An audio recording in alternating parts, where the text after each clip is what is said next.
Mesdames, Messieurs, bonsoir et bienvenue à votre émission Le Pour et le Contre, toujours en studio avec nous, Jocelyne Cauvier. Bonsoir, Jocelyne. Bonsoir. Ça va bien? Oui, ça va bien.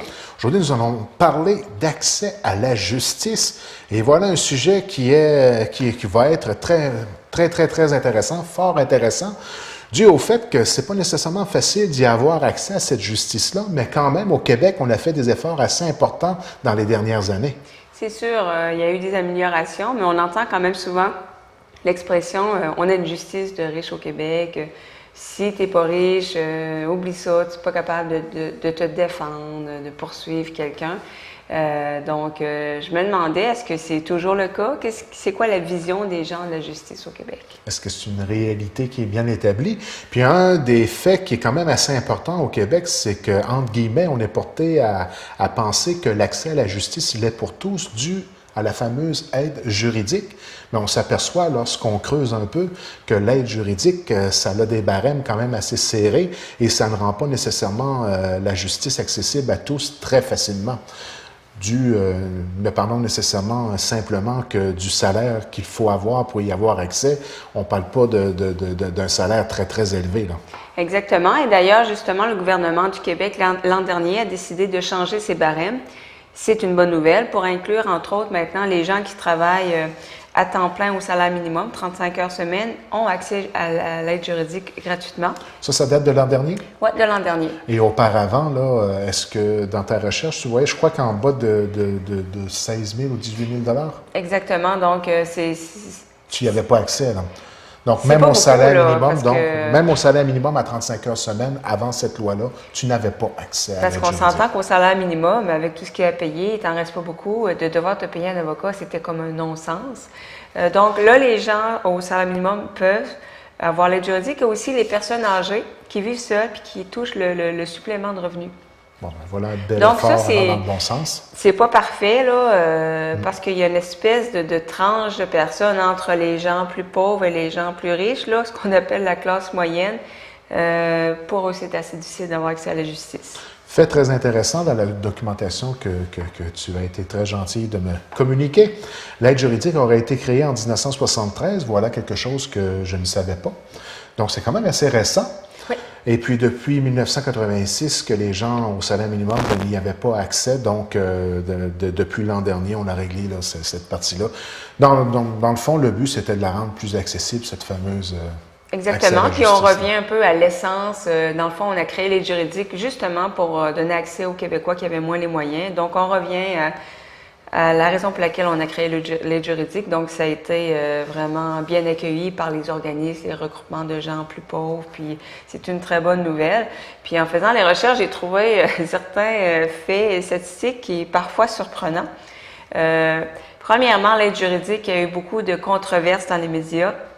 En 2001, on a arrêté 141 personnes qui étaient liées à des gangs criminalisés, des motards, trafic de drogue, etc. Puis là-dessus, il y a 15 d'entre eux qui ont eu droit à l'aide juridique. Là, c'est sûr que monsieur, madame, tout le monde qui travaille au salaire minimum à l'époque, qui n'ont pas le droit à l'aide juridique, puis qui voient des motards qui ont droit à l'aide juridique, ça fait sursauter. Parce que ce qu'il faut bien comprendre, c'est lorsqu'on établit le barème qui te donne droit à cette fameuse aide juridique-là, on se fie à ce que tu déclares dans ton rapport d'impôt. Et puis, on sait très bien qu'au niveau des motards, les rapports d'impôt, des fois, c'est pas toujours fiable à la réalité. Généralement, le trafic de drogue n'est pas comptabilisé dans l'impôt des gens. Il y a beaucoup de dépenses qui passent sur l'essence du bicycle à gaz. C'est des gens qui peuvent brûler entre 500 et 600 000 $ d'essence par année. Là. Exactement, ce qui est assez réaliste. J'ai essayé de prendre un chiffre là, qui était réaliste. Là. Donc, c'est assez choquant. Et juste donner des chiffres de 2009-2010 au Québec. Le Québec a payé en aide juridique et tout ça en frais d'avocat 1,8 million de dollars pour défendre gratuitement des motards dans des méga procès. Donc, c'est beaucoup d'argent. Et ça amène les gens, des fois, à peut-être un peu perdre confiance dans le système. Mais là, on est allé vraiment chercher un exemple qui est criant, disons, un peu spectaculaire, oui. Disons-le. Là.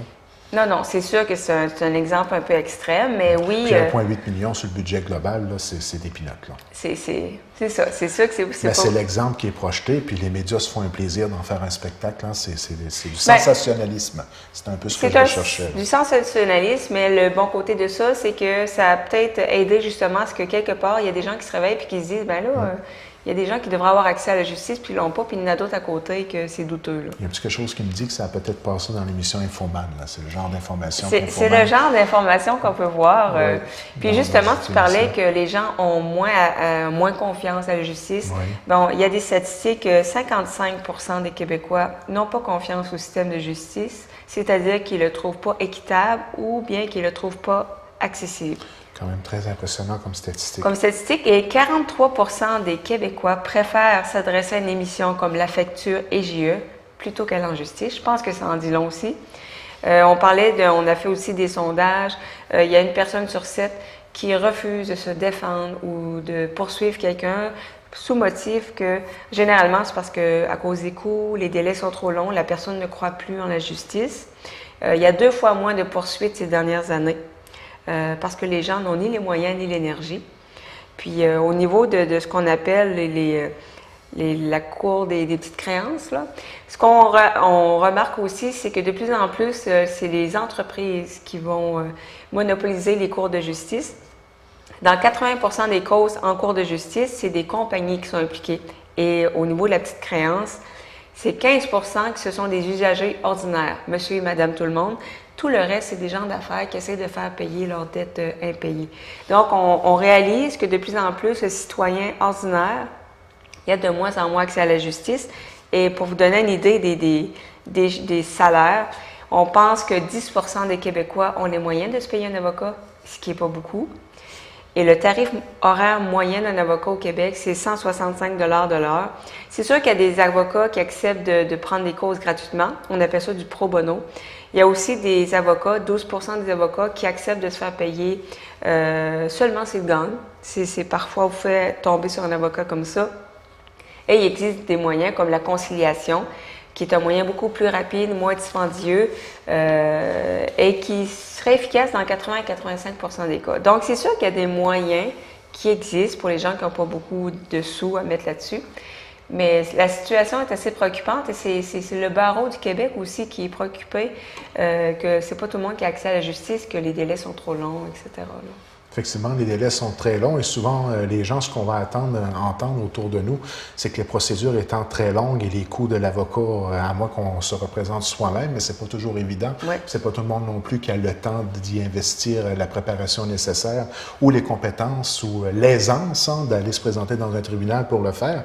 Et quand on dit 80% des causes, une compagnie impliquée, là, on n'a qu'à penser, là, ça peut ressembler, là, je vais essayer de donner un exemple, notre iPhone ne fonctionne pas, puis on décide de poursuivre Apple pour se faire rembourser notre iPhone, Apple risque d'avoir des reins un peu plus solides que toi-même, dans la majorité des cas, je pense. Des avocats qui ont l'expérience dans le domaine. Un appareil Sony qui ne fonctionne pas, tu veux aller contre la compagnie Sony. La majorité des temps, par expérience, qui nous est conseillée par la majorité des avocats, c'est qu'on risque de gagner, mais selon une procédure qui est assez longue. Et souvent, la compagnie va avoir le moyen d'étendre la procédure sur le long terme. Et souvent, dans la majorité des cas, les gens vont être portés à abandonner, ce qui fait en sorte qu'au bout de la ligne, la compagnie s'en sort bien. Là. Il y a des exemples très concrets de ça qui ont été démontrés à l'émission de La Facture. Il y a aussi une émission JE. Personnellement, j'en ai vu une émission de La Facture, là, où au moins, là, je suis certain qu'il y a des exemples aussi concrets que ça. En ce qui concerne, même si c'était un iPhone carrément, là, ou la fameuse obsolescence programmée aussi, qui est un tout autre dossier. Mais c'est quelque chose pareil. Hein, c'est d'ailleurs une stratégie pour des compagnies, pour des particuliers qui ont les reins plus solides, qui ont plus les moyens, qui vont faire durer volontairement, qui vont allonger, des avocats qui vont faire des procédures qui n'en finissent plus, pour justement, parce que l'autre, soit qu'il n'a plus les moyens, au moment donné, il n'est plus capable, il est tanné. Puis... Donc, c'est une stratégie d'avoir l'autre à l'usure, là, malheureusement, oui. Maintenant, allons-y maintenant pour ce qui est des arguments contre une justice plus accessible. Donc, on pourrait peut-être y aller avec l'argument numéro 1, le nerf de la guerre, l'argent que ça coûte de s'offrir un tel système. Hein. On a un peu le même dilemme même en ce qui concerne les soins de santé. En ce qui concerne une justice plus accessible, il doit y avoir un coût de société relié à ça. C'est sûr qu'en tant que société, là, le budget n'est pas limité, donc on doit faire des choix et les gens vont dire oui, prioriser la santé, des choses comme ça. Au niveau de la justice, il y a des gens qui ne se sentiront pas concernés, qui vont dire ben c'est lui qui en a besoin, qui doit payer, utilisateur-payeur. Ce que les gens ne savent pas par contre, qui réalisent peut-être pas, c'est que oui, tout le monde peut avoir besoin de la justice un jour pour une raison X, Y, Z, quelque chose qu'on n'aurait pas imaginé. C'est pas seulement pour des mésententes avec un voisin, des divorces, des choses, des héritages.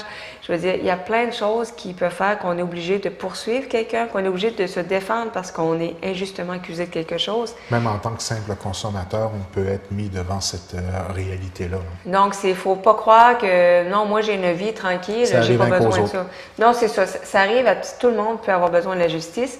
Et c'est sûr que dans ce temps-là, on est bien content qu'il y ait un système qui nous aide. Là. Parlant d'utilisateur-payeur, moi, si j'arrivais avec l'argument de simplement dire, si tu veux être protégé pour ce genre de choses-là, à toi de te prendre une assurance en conséquence, puis viens pas m'écœurer avec ça. Bien, c'est quelque chose, peut-être qu'il y a des gens qui ignorent, mais oui, il y a des assurances juridiques qui existent. Donc, tu payes une assurance à tous les mois, à tous les ans. Puis, si tu as besoin d'un avocat, ben c'est payé. Donc, ça peut être quelque chose d'intéressant pour les gens. Mais encore là, si la personne ne se sent pas concernée, c'est pas un produit qui va l'intéresser. Mais d'un autre côté, dans une société comme la nôtre, je pense qu'on a peut-être un devoir envers les gens moins nantis. Et là-dedans, j'engloberais même la classe moyenne, des gens qui peuvent avoir besoin d'aide. Puis je trouve bien que la société, quand même, paye jusqu'à un certain point. Là, on a amélioré pour les gens au salaire minimum, c'est bien. Personne âgée. Mais j'avouerais que j'étendrais un petit peu plus parce qu'on s'entend que quelqu'un qui travaille salaire minimum 40 heures, qui ne serait pas couvert parce qu'il n'en fait pas 35, il n'y a pas plus ben les moyens que l'autre.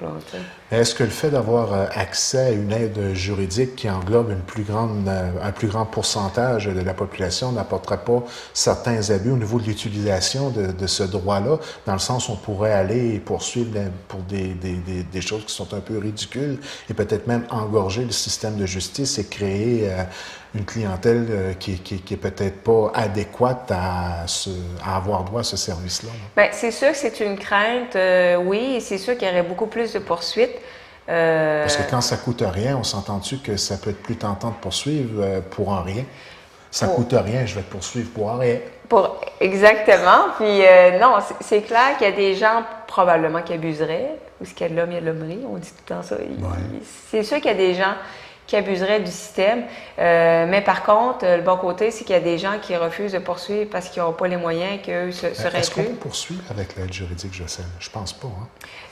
Je pense que c'est plus pour te défendre. Oui. Ils peuvent, par exemple, régler au niveau des divorces. Oui. Je pense pas qu'on peut poursuivre, là, peut-être. Oui, c'est ça. Je ne suis pas spécialiste en domaine, mais je sais que il y a certaines causes que tu ne pourras pas aller à l'aide juridique. Ça va être vraiment un autre domaine.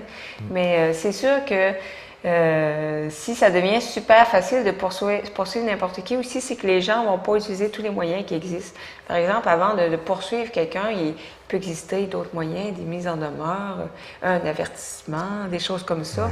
Mais si c'est facile de poursuivre, c'est sûr qu'il y en a qui... Ça ne sera pas long, là. Puis pour des choses... Et justement, étant donné que la poursuite peut être facile, et la poursuite, elle est souvent facile pour quiconque veut y investir l'argent qu'il a disponible, ça devient d'autant plus important d'avoir un genre de filet social au niveau de la justice au Québec pour que les gens puissent se défendre en cas d'injustice. Ça peut paraître drôle d'étudier justice, injustice, mais quelqu'un te poursuit et toi, malheureusement, tu n'as pas un salaire en mesure de pouvoir te permettre de te défendre. L'aide juridique peut faire en sorte que ça va te défendre pour des droits qui sont fondamentaux.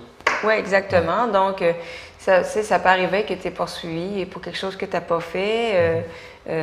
Donc, oui, c'est important d'avoir un filet social parce que si tu es obligé de ne pas te défendre parce que tu n'as pas les moyens, puis tu vis une injustice, je veux dire, ça serait triste d'en être rendu à une société comme ça, qu'on n'a pas les moyens. Un filet de justice pour prévenir l'injustice.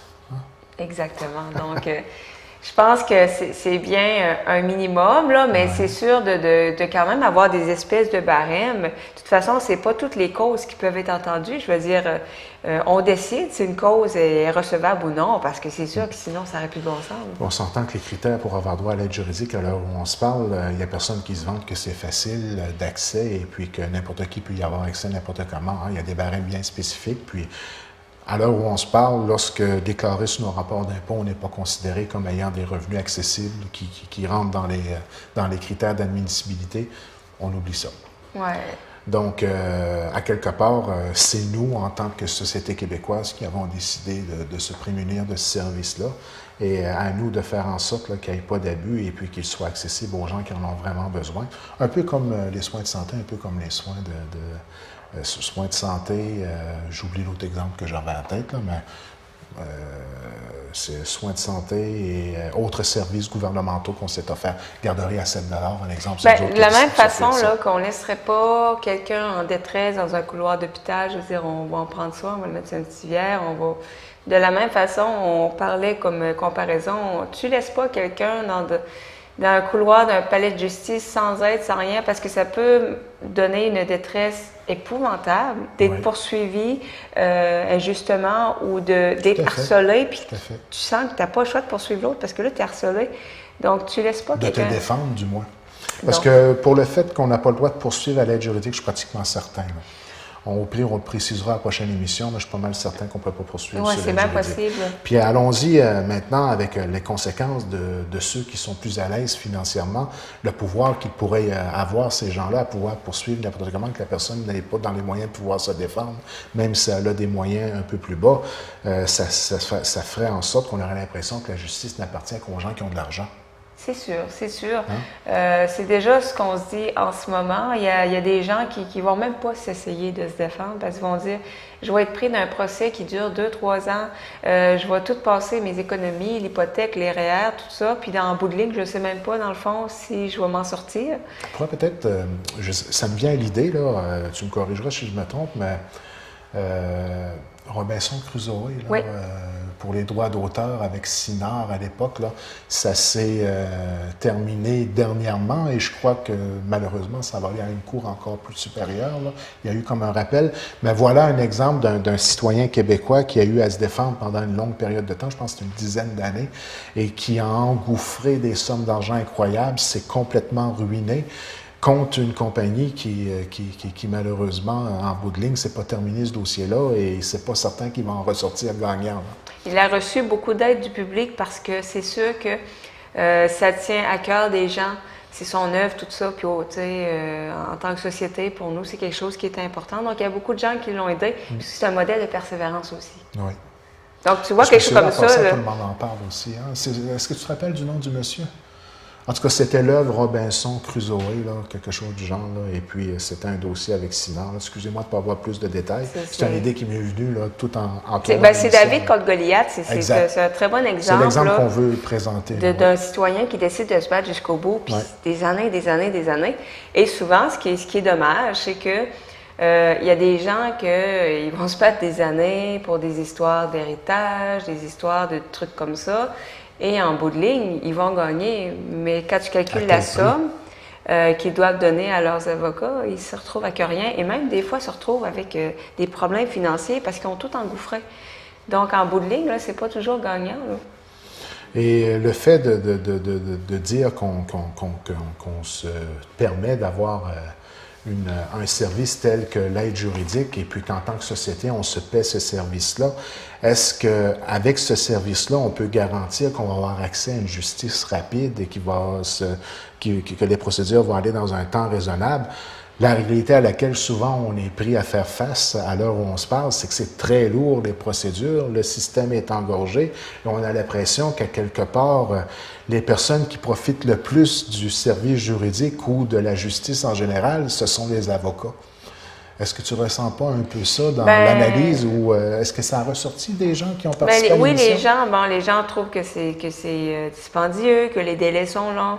Mais aussi, dans ma recherche, on parlait qu'à un moment donné, ça serait bon de faire ou bien des amendes, ou bien des avertissements à certains avocats qui abusent des procédures pour rallonger, parce qu'il y en a. Oui. C'est pas la majorité, mais il y en a qui s'amusent à être très pointilleux, puis ils vont contester toutes les virgules. Puis, en bout de ligne, le procès s'allonge, puis eux, c'est sûr, évidemment, c'est beaucoup plus d'honoraires pour eux. On parlait des motards. Tu prenais un exemple des motards. Je crois qu'on a bâti un palais de justice spécifique pour que cette cour puisse avoir lieu. Là. Il y a eu des argents qui ont été engloutis là-dedans. Et puis, des salaires d'avocats, là, on s'entend que ça a été des dossiers qui ont été quand même assez payants pour eux. Là. Je pense pas que les avocats ressortent des procédures actuelles avec des revenus négatifs. Là. Bien, les calculs qu'on fait, bon, on se dit c'est des méga-procès, c'est complexe, etc. Mais par exemple, dans les méga-procès pour les motards, il y a des avocats des Hells Angels qui touchaient des 9 000 par semaine payés par le gouvernement, là, payés par l'État, par nous. Ben oui. Donc, ça, par exemple, le gouvernement a mis un haut-là à ça. Il s'est dit, non, on va mettre des limites parce qu'à un moment donné, ça n'avait plus de bon sens. C'est sûr qu'il faudrait que ce soit peut-être mieux structuré, que l'aide juridique soit étendue à plus de gens, mais avec des barèmes. Avec une structure, oui, avec des barèmes, mais combien ça va coûter d'encadrer ça de façon à ce que ce soit le plus rentable possible et le plus positif possible pour le citoyen? C'est à se demander s'il ne va pas falloir créer un autre ministère pour s'occuper de ce ministère-là. Oui, c'est sûr, mais de l'autre côté, ce qu'on disait, c'est qu'on devrait peut-être mettre de l'avant d'autres solutions et populariser, comme on parlait de la conciliation, la médiation. C'est des moyens peu dispendieux et rapides qui pourraient désengorger les palais de justice. Mais c'est pas quelque chose encore qui est beaucoup populaire, qui est connu. Donc, les gens sont craintifs puis sont pas confiants que ça peut aider. Mais comme je disais, on parle de 80-85% des cas que ça fonctionne bien. Mais c'est pas quelque chose encore qui est très populaire au Québec. Ça s'en vient. C'est sûr, si on met de l'avant certains moyens, il y aurait peut-être moyen d'étendre l'aide juridique à plus de gens. En popularisant d'autres techniques qui peuvent être moins dispendieuses, trouver un juste équilibre. Est-ce que n'est pas facile d'être contre une justice plus accessible? Hein? Je pense que tout le monde est pour une justice plus accessible. Mais comment faire en sorte que ça demeure productif et rentable pour le citoyen en général? Le défi est là et pas facile à relever. Hein? Des procédures judiciaires qui s'étalent sur 4-5 ans pour certains dossiers, des fois plus, malheureusement, c'est chose courante. C'est sûr qu'on ne voit pas ça nécessairement souvent dans les petites créances, entendons-nous, mais parfois on se demande si on va être capable de soutenir un tel mode de fonctionnement pendant longtemps, et ce n'est pas le seul service social qu'on sauve au Québec qu'on remet en question par rapport à ça aussi. Bien, c'est un des piliers de la démocratie. Donc, une société comme la nôtre, je pense, doit d'avoir un bon système de justice et accessible. C'est vrai. C'est pas normal qu'un Québécois n'a pas les moyens de se l'offrir. Comme je disais, pour l'instant, la classe moyenne est pas mal laissée à elle-même parce que quand tu as une famille, tu as des choses à payer, une maison, tout ça. Imposé pratiquement 50% au niveau de la classe moyenne. Là, donc, il ne reste pas beaucoup d'argent pour payer un avocat à 165 de l'heure. Puis si tu décides de te représenter tout seul, évidemment, tu peux le faire. Mais tu pars déjà avec un petit peu de l'arrière, veux pas. Oui, parce qu'on s'entend-tu que c'est des procédures un peu plus complexes que jouer au bingo, là. Tu sais, un avocat à étudier là-dedans, c'est des gens qui... Il faut avoir de l'expérience en droit, bien connaître les différents règlements qui sont reliés au dossier que tu veux défendre. Ils sont bien payés, mais je veux dire, c'est des gens qui travaillent fort. Donc, 165$ de l'heure, mais ils ont un secondaire 1, là. Non, mais entendons-nous, là. C'est bien beau se représenter soi-même quand on veut se défendre par rapport à quelque chose qui est simple. Il y a des causes qui sont un peu plus complexes, qui demandent une certaine maîtrise des dossiers, puis instruction relative aux dossiers traités. Là. Non, je veux dire, c'est ça. Je pense qu'un avocat n'est pas là pour rien. Quand tu es accusé pour meurtre, te représenter toi-même. C'est peut-être pas la meilleure idée, parce que c'est sûr, tu peux faire des erreurs, tu peux sans t'en rendre compte. Puis ça allonge les procès parce qu'évidemment, tu connais pas toutes les procédures. Puis donc, les juges vont prendre le temps de plus expliquer. Non, tu peux pas dire ça, tu peux pas faire ça. Donc, ça allonge. C'est sûr que l'idéal, je pense qu'un avocat, c'est pas un luxe. Tout le monde devrait avoir un avocat pour les représenter. Tu as beau être un très bon orateur, mais si tu n'as pas fait ton droit, tu peux pas tout connaître des lois. Là, ça va pas à ton avantage. Donc, et puis, si on voulait un peu résumer le message de l'émission d'aujourd'hui, ça serait de ne pas perdre confiance en notre système de justice, malgré le fait que parfois les procédures sont très longues.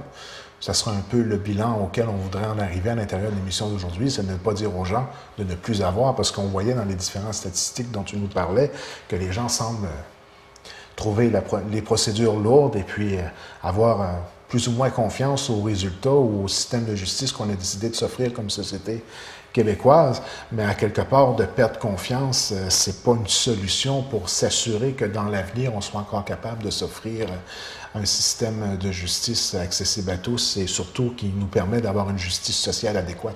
Oui, bien, je pense qu'on a quand même un bon système de justice pour ce qui est de... Personnellement, je pense qu'on a un système assez équitable en général. Au niveau de l'accessibilité, des délais, ça, oui, je pense qu'il y a vraiment place à amélioration. Mais puis aussi, faut pas se décourager. Faut pas se décourager, puis il faut pas oublier non plus qu'il y a des compagnies qui ont carrément un budget alloué à leur poursuite, ils sont tellement habitués. Ils ont un budget pour ça, puis eux, il y en a plein qui traînent, ça les dérange pas trop. Mais monsieur, madame, tout le monde qui risque de perdre leur maison, une personne qui a été victime d'un viol, puis que ça dure 3-4 ans, qu'elle est là-dedans tout le temps, je veux dire, dans des cas comme ça, tu te dis, ça n'a pas de bon sens, là, que ça s'éternise comme ça. Je pense qu'il faudrait revoir ça vraiment. Là. Puis d'un autre côté, si on ne tient pas notre bout, puis qu'on ne fait pas attention de défendre ce droit-là et de dénoncer les déséquilibres qu'il peut y avoir au niveau de la justice, ça serait laisser le champ libre là, à un dérapage incroyable là, qui ferait en sorte qu'on aurait pratiquement plus de qualité de vie à vivre dans la société d'aujourd'hui selon l'endroit où on décide de vivre. Donc, c'est important de continuer à dénoncer ce genre de situation-là. C'est pour ça qu'il y a des émissions de télévision qui se font un devoir aussi de les dénoncer. Souvent, lorsqu'on écoute des émissions comme Enquête, JL, La Facture, on invite même à l'intérieur de ces émissions-là les gens à dénoncer lorsqu'ils sont au bout du rouleau ou que c'est une situation qui est complètement incompréhensible et puis qu'ils n'arrivent pas à voir la lumière au bout du tunnel. Simplement le fait parfois de rendre le tout public, malgré que ce n'est pas tout qui se rend public, mais il y a certains cas qui peuvent, que c'est possible de le faire là, sans se nuire soi-même. Ça vaut la peine parfois de les dénoncer. Et souvent, simplement le fait de les dénoncer va avoir un résultat. Hein, ça arrive dans ces émissions-là qu'on voit qu'après la dénonciation, étant donné que ça a été divulgué devant le public, que ça devient tellement gênant pour la personne impliquée ou la compagnie impliquée qu'elle va soit régler ou régler le dossier hors cours. Bien, ça crée des précédents aussi parce que maintenant, les compagnies, les individus savent que c'est pas compliqué là, de contacter JE, la facture. Fait que je dirais que ça doit aider, peut-être dans certains cas. Justice par la porte de derrière pour le peuple, hein? C'est ce genre c'est bien parce que c'est accessible à tout le monde. Puis comme je disais aux gens, là, je pense que c'est important d'être capable de se défendre. C'est important d'être capable de poursuivre si on n'a pas le choix. Mais il existe... De ne pas se décourager de la procédure. De ne pas se décourager, de pas... il y a des gens, c'est épouvantable, mais il y a des gens qui plaident coupables parce qu'ils sont plus capables. Oui. Tu sais, sans penser aux conséquences, parce qu'ils disent « Oh non, je suis plus capable, là, ça fait 2 ans, j'ai plus d'argent. » On veut pas On veut pas en venir là, mais il y a des... En faisant la recherche, là, vous allez voir sur Internet, comme je disais, il y a des avocats qui le font gratuitement, qui, si c'est une cause qui leur tient à cœur, vont le faire gratuitement. Ou qui leur donnent de l'exposure. Hein? C'est ça, exactement. Il y a des gens aussi que... Bon, je parlais de 165 $, ça c'est une moyenne québécoise, mais il y en a qui chargent beaucoup moins que ça. Oui. Il y a aussi en moyenne, c'est à peu près 100$ quand tu es chanceux. Là, mais... C'est ça, mais il y a même des lignes téléphoniques que ça va te coûter 30$ pour tant de minutes, pour poser une question. Donc, il y a des moyens qui existent. Surtout, ne restez pas avec un problème en vous disant « j'ai pas les moyens de me défendre », parce que ça serait triste. Là. Et ne pas avoir peur de demander conseil autour de soi aux différentes institutions de notre propre région. Hein. Souvent, tu peux avoir des conseils opportuns de gens qui nous entourent, d'organismes qui ou nous même entourent. de gens qui ont vécu une situation similaire, puis qui t'ont dit « Ah, ben moi, j'ai fait telle affaire, ça ne m'a pas coûté trop cher, j'ai été voir telle personne. » Donc, ça peut aider. Là. Chose certaine, ne pas se décourager de la fameuse procédure, parce que c'est elle qui est parfois le plus difficile à digérer. Parce que si on décide de ne plus se défendre parce qu'on n'y croit plus ou on n'a plus l'énergie ou les moyens, c'est triste comme société. On laisse le chemin libre à l'injustice. Exactement. Donc, ça conclut pour l'émission Le pour et le contre de cette semaine. Bien sûr. Un sujet qui va chercher l'émotion. Hein?